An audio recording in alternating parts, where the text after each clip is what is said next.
Even if it shuts, I'm annoyed. I can't have this button done up because it's choking me, so... Right. I'm not doing a full introduction. Morning, it's Sunday. This is Andrew Farnsworth from Confederates. I'm going to do some interviews from the Confederates today. We've got the view of the church behind us, thought it was a good spot. If the wind is really bad, I'll talk over it when I get home, but it should be alright. And it is just starting to rain. No, it's not. Yeah, it is. Put your brolly up. Put my brolly up. First question, can you explain what role or rank you play within the Confederate and what regiment you're in? Right, I'm in the 32nd Virginia and I am Sergeant in the 32nd Virginia. Basically, well, I just take charge of the men when they're on the field, doing drill and what have you. Yeah. Simple as that. Yeah, nice easy answer. I should know these questions by now. How long have you been reenacting? Dare I say how long? No. I first started in 1980. 1980 I started reenacting, but I stopped in about 1994. That's when I was born? When you was born. Mm. And then I was out of it for 20 years and then I came back again. And I've been with it since. I've not stopped. Okay. And I shall carry on reenacting. Yeah, as long as I can. How did you get into this and why the American Civil War, which is what I get asked all the time? Basically, I got into this. I was always interested in history at school. I was always interested in military history. And one day I was in the Air Cadets and I saw, like what we're on now, a carnival sort of scene, and there was a group on American Civil War. So I thought, that looks quite exciting. And then I got talking to a few of them, and I ended up going to one of the meetings that they had on a week during a weeknight. Went to my first event, and that was it. Hooked ever since. Hooked ever since. Yeah. It wasn't particularly just American Civil War that I got into, because I wasn't particularly looking for American Civil War. I just got. It was just where you clicked into. I clicked into it. Yeah. Whereas I've had the family upbringing, and I wouldn't dream of changing now. No. I wouldn't. I don't think I could. They're like my family. Yeah. I've tried another period. What did you try? I tried World War II. Did that. I can imagine you doing that actually. But that was in my younger days. I couldn't do it now. I'm too old.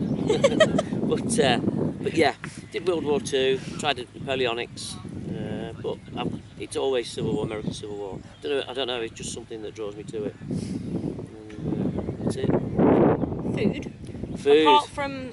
I quite like food. Apart from rations that were given in the day. Right. What food do you tend to bring to an event? So I've said the same with the other interviews, so I was going to say the same for me, is everyone knows I bring square sausages and baked beans. That's my live for the weekend. Yeah. And we had a stew actually last night, so that was nice. What do you tend to have? I bring an assortment of stuff. What I call my oil in stew. That's what first of all, I have a bacon butty in the morning. Yep. Because that sets me up for the day then. So I have a bacon butty, done on an open fire. I don't do it on a gas stove. I don't use a gas stove, I use the fire. I use a proper fire. It tastes different. Yeah. So bacon butty in the morning, and that sets me up for the rest of the day. During the day I'll have something like a quick sandwich or something, or a bit of meat, a cold meat or something. And then tea time, like yesterday, because it was so hot, I had frying steak and salad. So cucumbers, spring onions. So I bring all the assortment. It's not just pot like noodles. me. A lot of people will bring pot noodles and stuff. But porridge. It is what you make it. Yeah. If you can be bothered to do simple stuff, it's just as easy to do it in a field as it is to do it in your kitchen. It is, yeah. Well, I did enchiladas at the last event we did in the evening. Just bring some wraps. I mean, one of our lads, he brings wraps, puts some chicken in and put some salad and away you go. Done. Yeah. What is your favourite luxury item? We had this conversation, didn't we? We did, yeah. Toilet paper. I completely forgot to even say it. So we actually spoke about this last night and decided we were going to interview.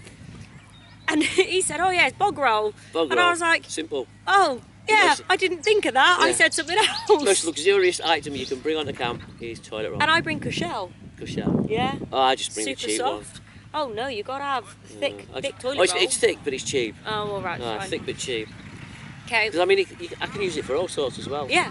I can use it for cleaning out the pan. Your nose, your pan. I mean, I use my Yeah. penny for cleaning. So I used to bring a bit of kitchen roll, but I just use a bit of toilet paper now just to wipe the pan down or something after I've washed it. What do you enjoy the most? What do I enjoy the most? If you, There's a lot of things. Yeah, but there's a lot of things, and I think pinning it down to one thing is really hard. So I'm going to say, well, it's what I say when people ask, why do you do the American Civil War, and why do you go away on these sort of weekends? And says, well, basically, it's because I'm a bit of a history nerd, but not too much. But I like the social side as well. Yes. I think the social side is brilliant. When you all get together, you can have a crack and a laugh, and you get to see some people. It's not like you're in the pockets 24/7. So there's a length of time before you meet them. So you've always got something to tell them. There's always something different. Like Christmas and New Year. Yeah. We disappear in October, September, and don't see you again till March. Yeah, and that's it. There's always something different. And then you get the new people that turn up, and the old people that turn up, and it's not. You've always had a the new same one this people. weekend, haven't you? Yeah, we're a new person in our Has he regiment. enjoyed it? He's enjoyed it, yeah. Good. This is his first major weekend away. He's been to sort of a day trip on an event. This is his first weekend away. And he's enjoyed it? Yeah, Oh. even though he's been on the family camp. Oh, that's fine. But he needs to be on the line, so... Yeah, he needs to get an A for him. He needs to get a white tent and camp on the line with us. 'Cause that's where all the fun and the excitement happens. Yeah. So Definitely. it's just, I don't know, it's just completely different from, say, work colleagues and chatting at work. Yes. Or Oh, even 100%. family. Yeah. I mean, you can do all that, but this is, I don't know, it's It's really different. hard to explain. It's different, Yeah. but it's a good different. Yeah. It's hard to explain it, really. What's your least?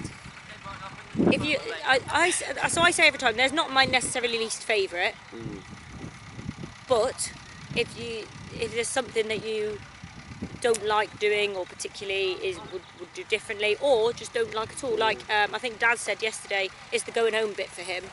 Like in October, end of season, we say to people, see you later, we'll see you till next year, have a nice Christmas, have a nice New Year, and that's sad. Yeah. Because you're not going to see those people for 6 or 7 months now. As if they come the next season. So would you say that's your least favourite, or what would you have anything? I'd say... Because obviously going home is nice to have a shower. Yeah, that's one. It's nice to get away. That's the one thing they're saying. It's nice to get away for the weekend, but it's also nice to get home, have a shower, and your own bed. Yes. So, you know, you get a... I don't know. I don't think I have got a least. I don't really think I have. That if I had to pick, like everybody else has said it as well, if I had to pick, it would be. I think the least thing. End of an event. Yeah, I think the least thing that would happen was if I had to stop this completely. Yes. That'd be the least. That would be the worst thing I would ever hate. Yeah. I would never stop this. No, I wouldn't. I've said to you know this. I've said to my husband, if he says to me, "Oh, you can't go to an event," if there's a legitimate reason, then fine, I don't mind. Yeah. Otherwise, I'm going to use my money, my fuel, and I'm going to drive myself to an event. I'd say the only thing that will keep me away from this is if there's no nothing. Wood. No. Touch wood. Yeah. So that's it. Hooked for life. Oh, I've written 7 twice on my piece of paper for some reason. Right, only got a couple of more things and I still can't remember them all. This is an easy question, we can answer it once. 1, is the fire real? And 2, do we sleep in these tents? Yes! Yes, we do. You get asked that all the time. All the time. Yeah. Kids, actually, most of the time. Yes. Do you sleep in these? Yes, we do. And sometimes Do they don't you? believe you, so you have to show them. Yeah, you have to show them your bed in the tent. Yeah, and they'll say, and then they're like, that's oh, comfortable. Yeah, definitely. And they think you sleep on the floor, but it's how you make it. Yes, It's I how you sleep make- on the floor. Yeah, a lot of people sleep on the floor. I've got a wooden cot. Not authentic, but... I've got a camp bed and I couldn't be asked to put it up this weekend, so I shoved my ground sheet on the floor. Yeah. Last question. Yeah. Come on. Does anyone ever get hurt? No. Now we're laughing because one of the lads yesterday, your regiment? Or Yes, yeah, our in your regiment, regiment. Unfortunately, he tripped over the rope last night and he's done some sort of damage to his leg. Anyway, he's talking, he's fine for everyone's. But if you're watching, is it Ryan? Ryan. If you're watching, Ryan, I hope you're all right. But he tripped last night and had to go off. So yes, we do get hurt. It was. That was an accident. That was an accident. It wasn't on he the just field. tripped on a piece of rope. It wasn't when we were doing anything like that. But we do have our own paramedics, medics within our own camps. So as soon as that happened, he had a paramedic straight next to him straight away. Yeah. But other than the odd accident where someone's tripped over. do people majorly get hurt? I can't No. remember the last time anybody really got hurt No. on an event, skirmish-wise, No. or even living history-wise. I can't even remember. You're going back years. I mean, they say about all regulations and stuff. I think we're pretty tight. Yes, we're very Anyway, good health and safety. yeah. Very, very good. Plus, with doing what we do, military-wise, is the drill. Yeah. And if we stick to the drill, we stick to the routine, Yeah. then it's as safe as it can be, because it had to be even back then. Yeah, exactly. Yeah, you did drill to protect your own men and make sure everything was fine. And the same as artillery drill. Yeah. Exactly the same. So we had a cannon yesterday just behind us up on this wall, and I was herding public away from the cannon so they could start the battle, so we were at a safe distance. And we did have people come up to us and say, can we go up there please? No, I'm really sorry you can't. Oh, yeah, but I just want to go to my car. No, I'm really sorry, there's a live cannon there, you can't. You've got to wait. You can't, you're going to have to wait or go all the way around. And of course people understand when you explain there's a live cannon, but when you just say, I'm really sorry, you can't go up there right now, unless you put the explanation on the end, they're like, well, why are you just somebody who's dressed up telling me what to do? But that's what safety procedures are, Yeah. and what they're there for. It's It's either that or they get is, burns on their face when it fires and then they're in hospital. So. Everything is safe. Everything is safe and as it can be. Yeah. That's it. Do you want to add anything on to the end that you think you get asked and I haven't asked? No, not really. I think you've covered the basics anyway. Do you actually eat the rations? Oh yeah, yes we do, if we can be bothered. Yeah, a lot of people, they do the rations and stuff, and the actual cooked stuff of the period. Yes. But whether they eat it is another matter. Yeah, whether they eat it is another matter. Yeah. Alright, well thank you very much. You're welcome, Abby. Anytime. Okay. I'll stop it.